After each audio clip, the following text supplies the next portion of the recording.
Aujourd'hui, l'actualité malienne est dominée par un remaniement ministériel.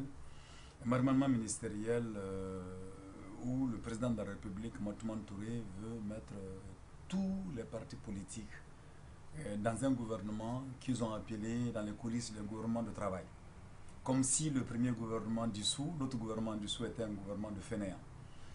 Alors donc le parti Sadi a pris position.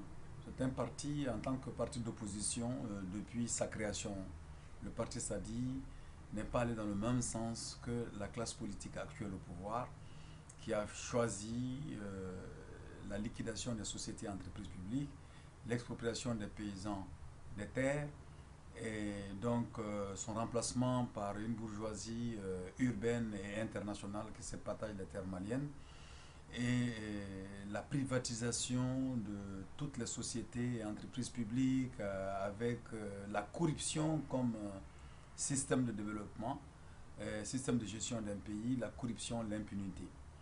Au moment où même où le président Matoumane Touré fait son remaniement ministériel, les professeurs d'enseignement supérieur sont dans une grève illimitée. Et sur le front social, les Maliens se mobilisent contre les titres fonciers arrachés de gauche à droite qui exproprient non seulement les gens de leur lot d'habitation à usage personnel, mais aussi des terres de culture. Et donc c'est dans ce contexte-là qu'un remaniement a lieu, et aussi ça a lieu à la veille des élections présidentielles de 2012. L'analyse du parti Sadi est très simple. Le remaniement dont il est question en ce moment ne prend en compte aucune des revendications que le parti Sadi a eu à faire. Ces revendications qui sont en réalité les revendications du peuple en lutte contre justement ces expropriations, contre les privatisations du public, contre l'impunité et contre l'absence même de l'État malien en soutien aux immigrés maliens dans les pays africains aussi bien qu'en Europe. Aucune de ces revendications ne se trouve au centre donc de cette préoccupation et de ce remaniement de gouvernement. Alors le parti Sadi est conforme à sa ligne qui consiste à défendre les intérêts du peuple et des travailleurs, s'est inscrit contre à quelconque adhésion à ce gouvernement. Parce que de notre analyse aussi, ce gouvernement va être un gouvernement d'élection pour mettre au pouvoir un homme choisi par la France et accepté par Amadou Touré et son groupe.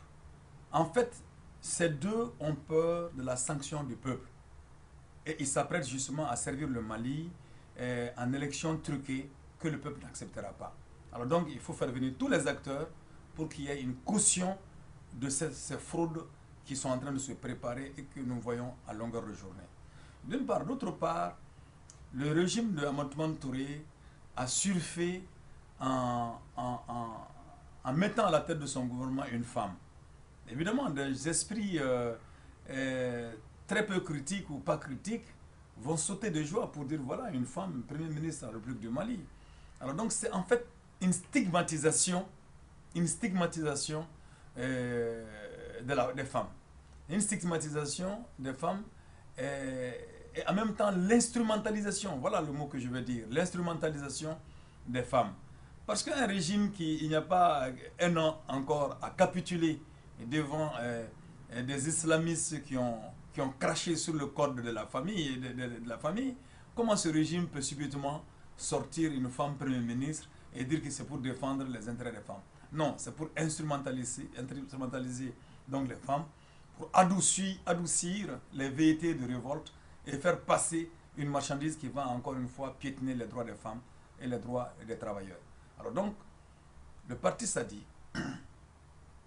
refuse de rentrer dans ce gouvernement, continue son combat imperturbable à organiser les paysans, à organiser les ouvriers, à organiser le peuple malien pour qu'on arrive à un changement de système politique qui consacre véritablement la démocratie profitable au peuple.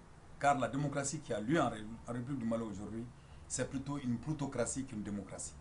Alors donc, voilà pourquoi, devant cette situation, le bureau politique du parti Sadi après avoir été reçu par son président et par le président de la République, a fait une réunion et un débat s'en est suivi et a souverainement pris l'option de ne pas engager le parti dans le gouvernement de campagne, dans le gouvernement de connivence de Amadou Touré.